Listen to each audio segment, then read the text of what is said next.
बातचीत।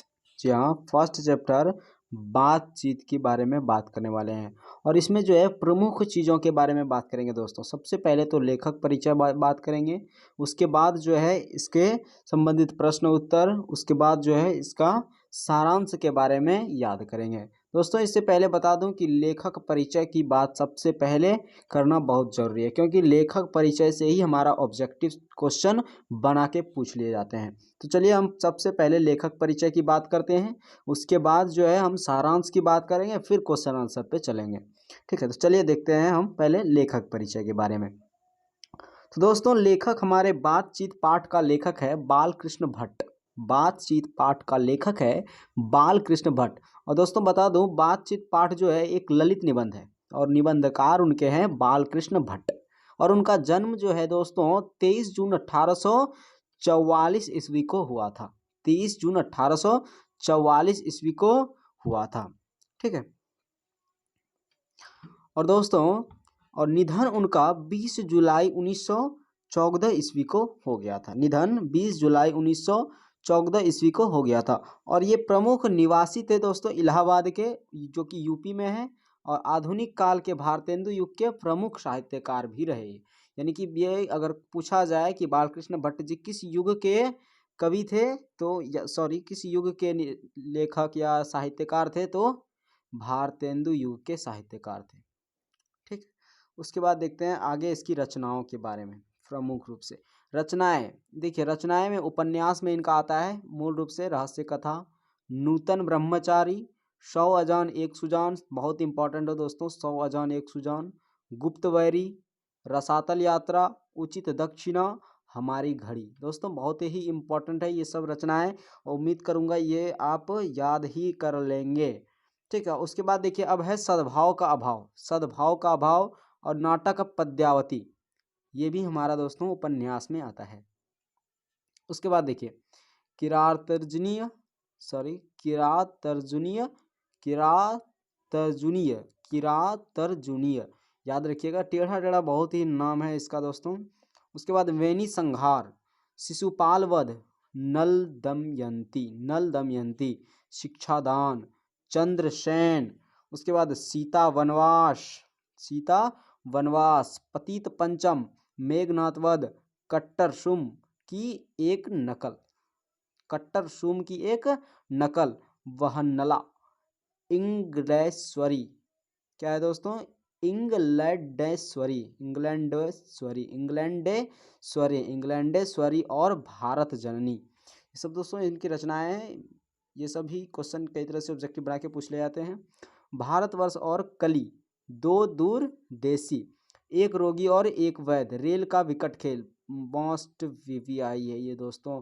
कई तरह से ये इसी का क्वेश्चन हमको बना के पूछ लिया जाता है। उम्मीद करता हूँ ये आपको समझ में आ रही है।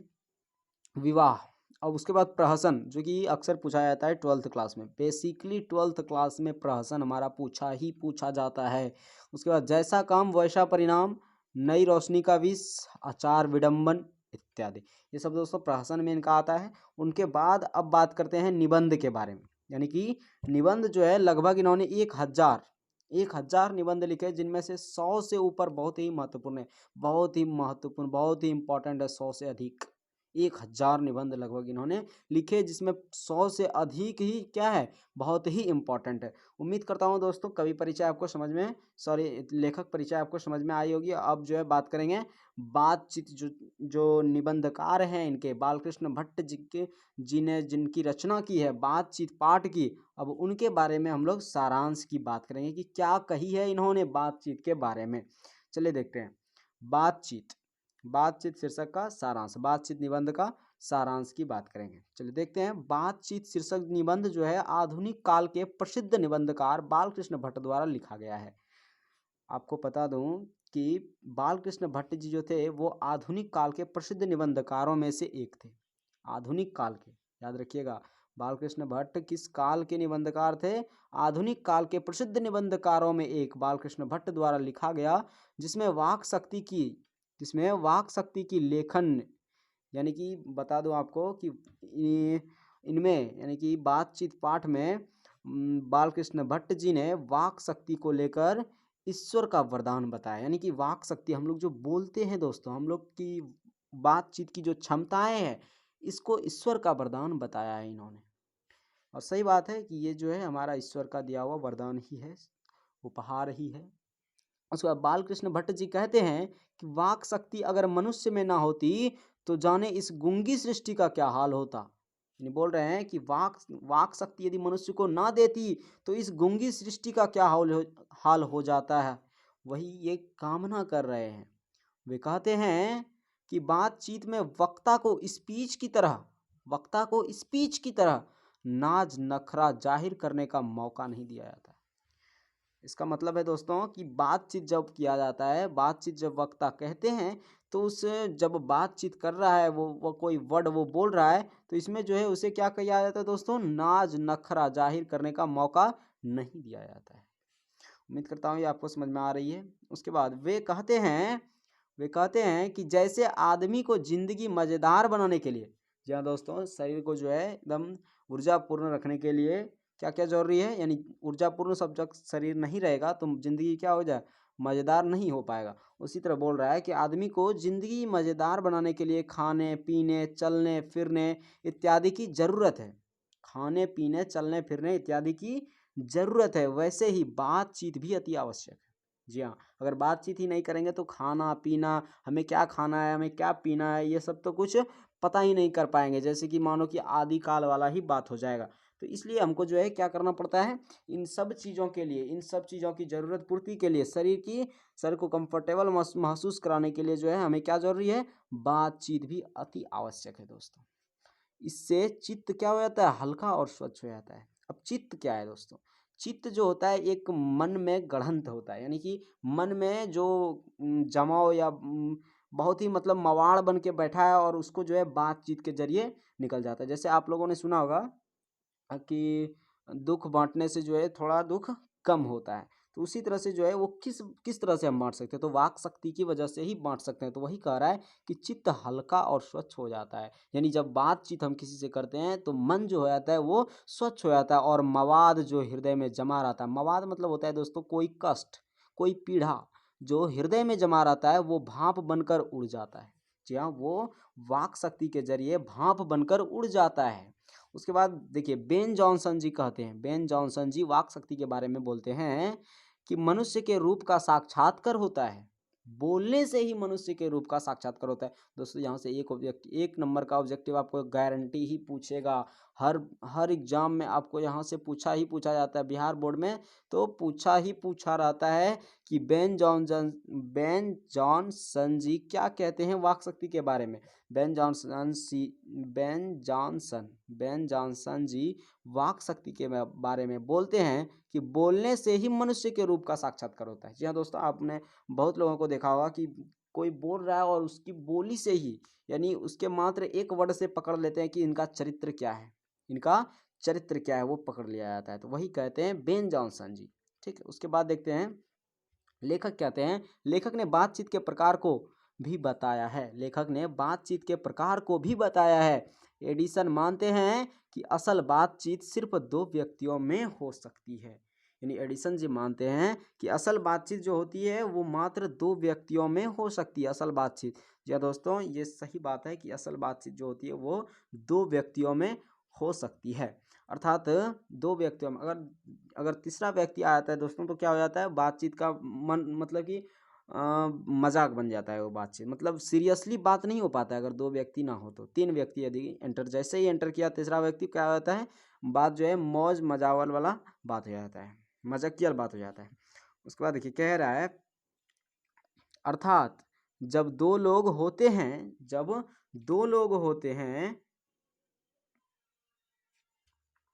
तभी अपना दिल एक दूसरे के सामने खोल पाते हैं। जब दो लोग होते हैं तभी अपना दिल एक दूसरे के सामने, यानी कि अंदर की बैठी बातों को भी जो है बाहर निकालते हैं। जब दो लोग होते हैं दोस्तों, जब दो लोग होते हैं तभी अंदर की बैठी बातों को निकालते हैं। ठीक है, उसके बाद देखिए लेखक के अनुसार तीन लोगों के बीच बातचीत अंगूठी में जुड़ी नाच जैसी होती है। देखिए कह रहा है, लेखक के अनुसार कह रहे हैं कि लेखक के अनुसार 3 लोगों के बीच बातचीत अंगूठी में जुड़ी नग जैसी, यानी 3 लोगों का जो बात होता है वो अंगूठी में जैसा होता है ना, सब जो है एक ही जैसा तारीफ कर रहा है, यानी कि सब जो है बात मेल मिला के बात कर रहा है, लेकिन कोई सीरियसली नहीं होता है दोस्तों। ठीक है, आपको बता दूं कि जब तीसरा व्यक्ति जब एंटर कर जाता है तो वो बात जो है एक दूसरे तरह ही बात हो जाता है। यानी होता है ना, जैसे 2 व्यक्ति बात कर रहा है, अब 2 व्यक्ति बात कर रहा है और तीसरा अब एंटर कर गया तो बोल देता है, इशारा कर देता है, अब तीसरा आ रहा है दोस्तों, अब तीसरा आ रहा है, अब जो है तीसरा आ रहा है, अब उसको जो है बात जो है अलग ही, हाँ क्या बोल रहे थे बाजार के बारे में, मतलब बात कुछ अलग ही हो रहा था, लेकिन तीसरा व्यक्ति को देखते ही बोलता है हाँ उसको क्या हो गया था, हाँ यहाँ थे वहाँ थे, चलो ठीक है घर चलते हैं। यानी कि बात ही जो है क्या हो जाती है, जुड़ी नग जैसी हो जाती है, जुड़ी नग जैसी हो जाती है।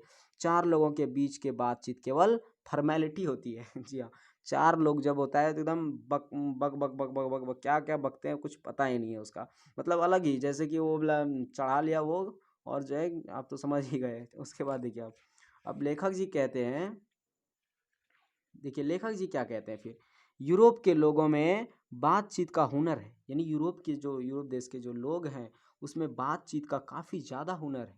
यूरोप देश के जो लोग हैं उसमें बातचीत का काफ़ी ज़्यादा हुनर है, जिसे आर्ट ऑफ कन्वर्सेशन कहते हैं। यानी बातचीत का हुनर, जो आर्ट ऑफ कन्वर्सेशन का हुनर है, ये कहाँ प्रसिद्ध है दोस्तों, यूरोप के लोगों में।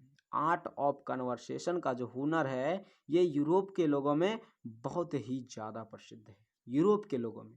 ठीक है, यूरोप के लोगों में आर्ट ऑफ कन्वर्सेशन एक ऐसी कला है दोस्तों, इसमें कि ऐसे प्रसंग इसमें छोड़े जाते हैं कि जिसे सुनते ही कानों को अत्यंत सुख मिलने लगता है। ठीक है, उसके बाद देखिए अब आगे क्या कह रहा है, आगे देखिए दोस्तों, आगे कह रहे हैं, देखिए इनके प्रसंग को सुन के कान को अत्यंत सुख मिलता है, इसे सुहृदय गोष्ठी भी कहते हैं। याद रखिएगा, सुहृदय गोष्ठी किसे कहते हैं, सुहृदय गोष्ठी किसे कहते हैं, सुहृदय गोष्ठी किसे कहते हैं, तो सुहृदय गोष्ठी हम आर्ट ऑफ कन्वर्सेशन की कला को कहते हैं। उम्मीद करता हूँ आपको आर्ट ऑफ कन्वर्सेशन की क्लास समझ में आई होगी। अब देखते हैं क्या कह रहा है बालकृष्ण भट्ट जी अंतिम पंक्ति में। अंततः बालकृष्ण भट्ट कहते हैं कि हमें अपने अंदर ऐसी शक्ति पैदा करनी चाहिए जिससे हम अपने आप बातचीत कर लें, और बातचीत का यही उत्तम तरीका है। यानी बालकृष्ण भट्ट जी कहना चाहते हैं कि बातचीत का यदि उत्तम तरीका ढूंढा जाए तो अपने आप से बातचीत करना ही बातचीत का उत्तम तरीका है। यही कहना चाहते हैं अंतिम उद्देश्य में बालकृष्ण भट्ट जी। उम्मीद करता हूँ दोस्तों आपको ये पंक्तियाँ, ये निबंध और कवि परिचय और इसका सारांश आपको समझ में आई होगी, और अगर समझ में आती है तो प्लीज़ वीडियो को लाइक कीजिए एंड शेयर कीजिए, और कोई भी किसी तरह का डाउट पैदा होता है तो प्लीज़ कमेंट कीजिए, एंड अगर हमारे चैनल पर नए हैं तो चैनल को सब्सक्राइब कीजिए। मिलते हैं अगले वीडियो में, तब तक के लिए जय हिंद, जय भारत।